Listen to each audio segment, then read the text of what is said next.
How's it going, guys? So in this video I want to introduce to you my newly acquired titanium 29er hardtail mountain bike.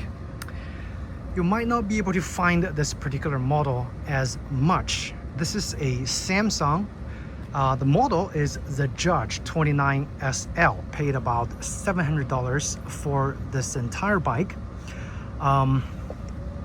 Again, the Samson, this brand, a little bit of history from as much research as I did, is that it's a local Miami, Florida bicycle manufacturer, independent bicycle manufacturer. I think the guy started the shop, started the company, and started making in-house designed frame sets.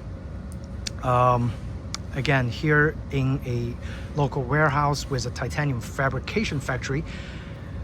The brand is probably around, I would say, about 10 years old, maybe. Now is 2025. I think I first saw this brand popping up around 2015 to 2017. Again, they only made titanium frames. There were a 29er, there was a full suspension. There was also a gravel frame set. The gravel frame set looks funky. It's like very curved. But this is as far as I know about this particular titanium frame manufacturer. This is the earlier frame. How I know is that this frame, 29er, does not have a adjustable rear hanger.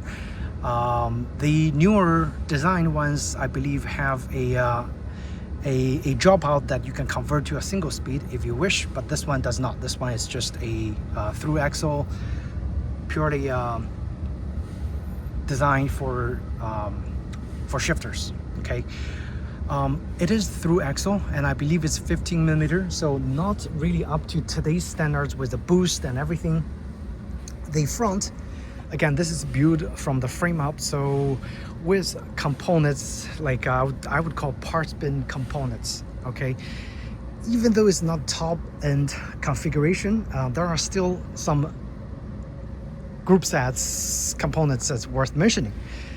Namely, he put a Shimano XTR 11-speed shifter and real derailleur on here. Okay, so this is like the real deal XTR stuff, super lightweight. It's not 12-speed, it's mechanical, and it's 11-speed. However, it is still considered pretty high-end back then. And from my riding around the city streets, I haven't took it to the trails yet. So after doing this review of the general components on the bike, I'm gonna go to my local trail and do a ride, and then do a post-ride impression and conclude this review. So yeah, XTR shifters and derailleurs, this is like the most important, which works fantastic. No weird noise, shifts super smooth. It is a used crankset that they put on here, race face. I think this is Hasselfeld or whatever it is called. Kind of all mountain crankset that's pretty durable. However, I think it's a little bit more weight than what I like. So eventually those components could be upgraded. Interestingly, this one has a press fit bottom bracket, but this one has been converted to a threaded bottom bracket. Again, no issues with riding, no weird noises and everything, so everything works perfectly fine. Okay, and seat post, it's not titanium obviously, but it looks like titanium. This is the aluminum generic seat post from maybe Origin, maybe.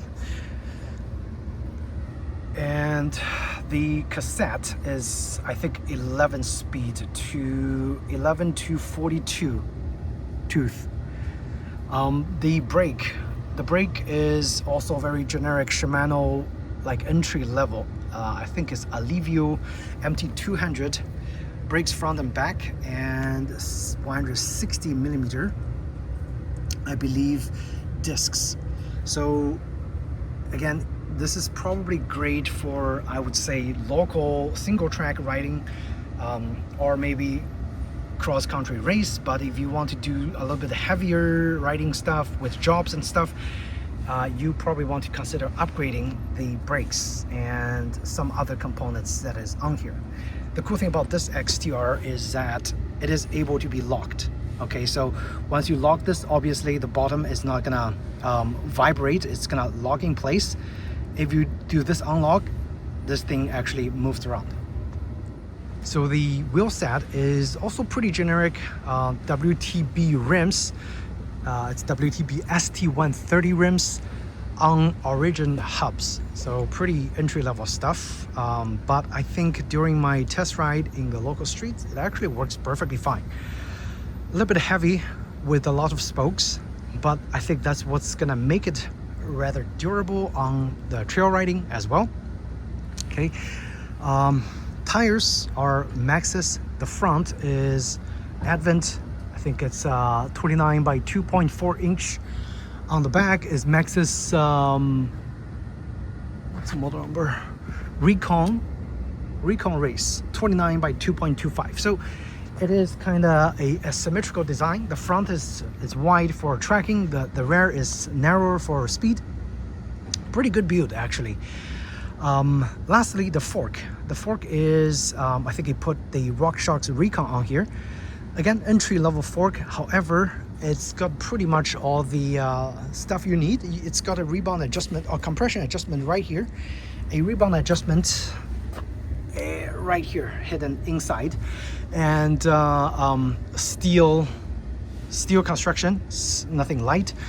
So the overall weight of this bike, with a mix of XTR shifters, kind of other generic stuff, with rather heavy parts bin handlebars, okay, Truvativ, Hasselfeld, and a parts bin stem. The overall bike weight is around 28 pounds, okay? Not too heavy, and again, not too light. I can definitely make this light by shifting out some of the entry-level components. For example, I could get probably a lighter fork. I can get definitely much better wheel set that is more durable and more light. And I could also get titanium seat posts to make it even lighter. I can get carbon handlebars to make it lighter. So I think if I decide after riding this I want to upgrade, I can definitely get this to sub 25 pounds if I wish. Now, this is all the group sets, components on here, generic seat as well. Again, during my local city riding, I haven't felt the need to upgrade it. It handles exceptionally well, and it's a titanium frame. I've owned a lot of titanium bikes in the past. This one, when I sat on it, it actually feels right. So I would say the frame design is perfectly fitted for me. The remaining part is really just go onto the trail and see how well it handles on the trail, because in the city, this is perfect. On the trail, it could be a different story, so wait for the next section. After I finish riding, we're gonna come back and talk about the riding geometry. And lastly, for this part of the review, I want to talk about the construction of the frame set, okay? It's actually very well constructed. Looking at the welding spots, it's beautifully welded. And what's also caught my eye is actually he did a lot of frame bending to get this size small frame to look very, very good. Okay, so the frame is bended here. The shape is also custom made. Okay, you can see, like, to make those kind of shapes is actually not easy from a round tube. So it's custom made. Bottom, the drop tube, the top tube, custom bend, and over here you can also see it's slightly bended to accompany a rather wide tire clearance. And this frame is older, so you can see that the mount, of course, is not the newest mounting standards, but again, works perfectly fine and easy. Okay, one thing I love about this frame is there's no internal stuff. Everything is external, so it makes maintenance by yourself super easy. I could upgrade this whole thing without having to worry about, doing internal routing, and I can bleed the brakes very easily. I don't have to cut the brakes to bleed it, disc brakes. So yeah, in terms of maintenance, again, this is like a dream bike to have. If you don't need a full suspension and your local trail with this frame is going to work great, I think this is a fantastic option. Now again, as I said, not a lot of those frames out there because it's a small company and they have stopped making new frames. So you would be lucky if you find one locally for sale. I would say go do a test ride, and I think you're gonna immediately be surprised by how well this bike handles. In regards to the shock absorption of this frame, I think even without a rear suspension, it actually absorbed a lot of those vibrations exceptionally well with this frame design. I haven't felt a lot of vibration on this hardtail during my city riding on the pavements, on the like rocky stuff, and I did you know, some gravel stuff. It actually handles really well. All right guys, so I am back from my very first ride on the Samson The Judge 29 SL, and hopefully you saw the footage from my riding that I've kind of edited a little bit.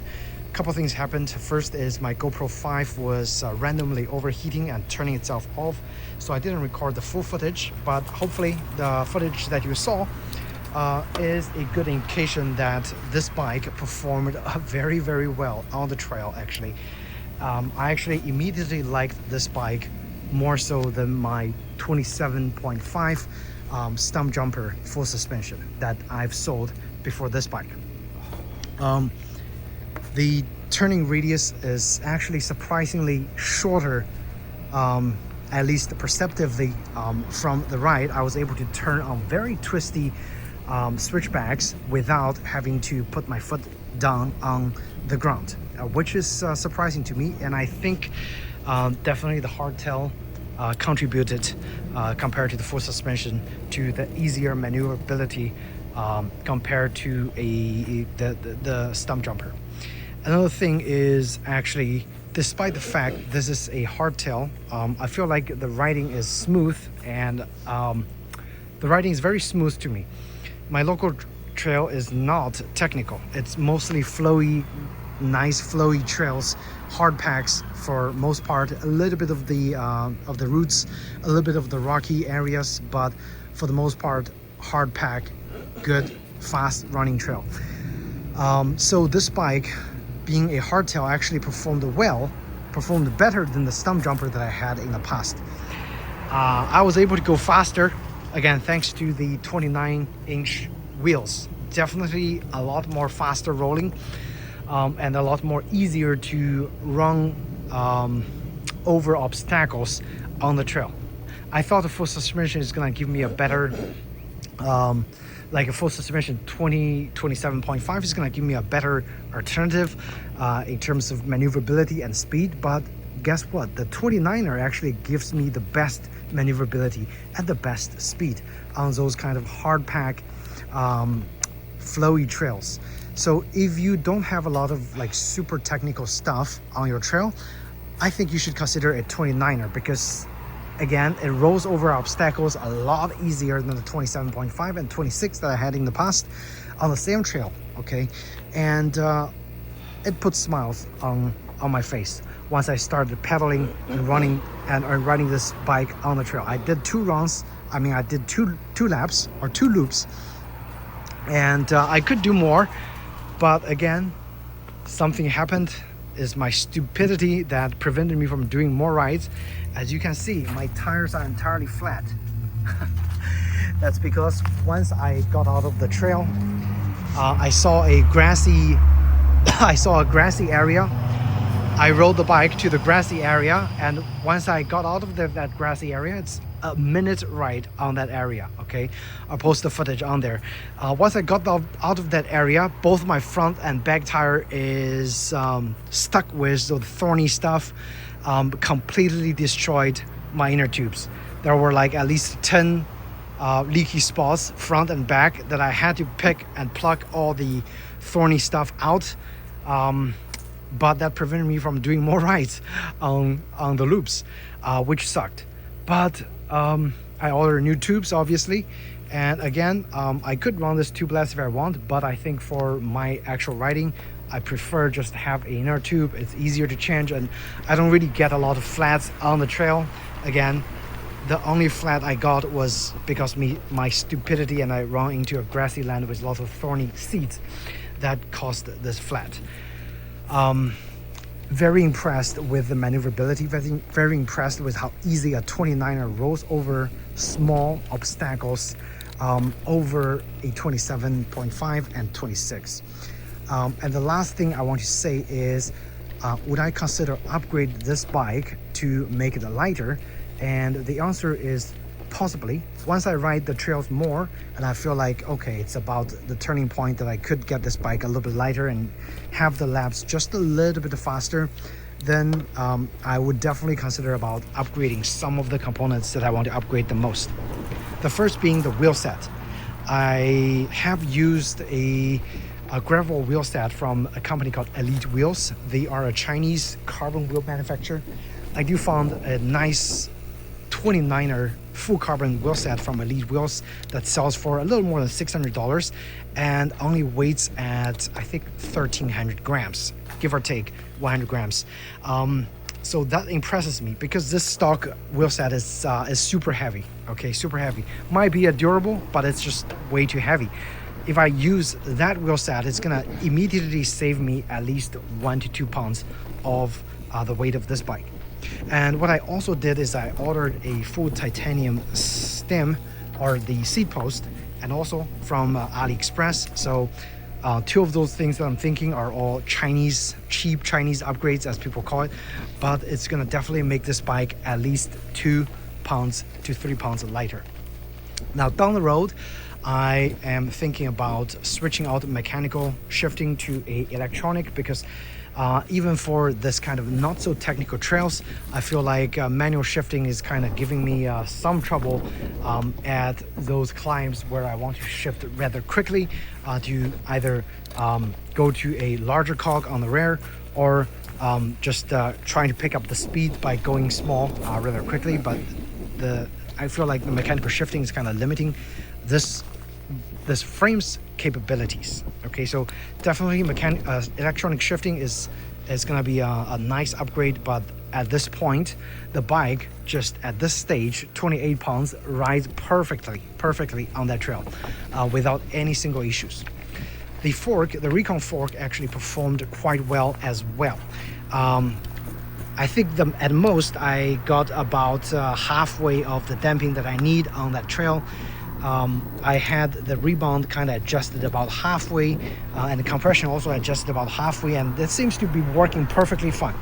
I had no fault to complain about this fork. It actually, again, is an air fork and reasonably adjustable, and it performed flawlessly on the trail, so no complaints there. All in all, my final conclusion is this bike, as is already I would say mid-tier 29er, reasonably lightweight, that can perform very well for some of the easier riding trails. If for the most part you just ride easy riding, nice flowy trails with not a lot of jobs, like hard jobs, deep jobs, you know, this bike is gonna perform way better than probably a lot more pricier full suspension bike, aluminum or carbon. Like, this bike just gonna work really well. And I think in general that also applies to a hardtail. Okay, a 29er hardtail is going to be a great choice for folks that are looking to get into a nice riding mountain bike for beginner to intermediate level technical trails. That would be my conclusion. And if you guys have any questions, feel free to ask me in the comment section down below. I'm sure there's a lot of things that I didn't cover. But as I ride this more on the trails, putting up more videos, hopefully, if you follow my channel, hopefully you'll see some of the footage, and also along the journey, some of the upgrades I'm going to be doing to this fantastic bike, Samson the Judge 29 SL. Okay, I looked on YouTube. There is absolutely zero review about the Samson bikes.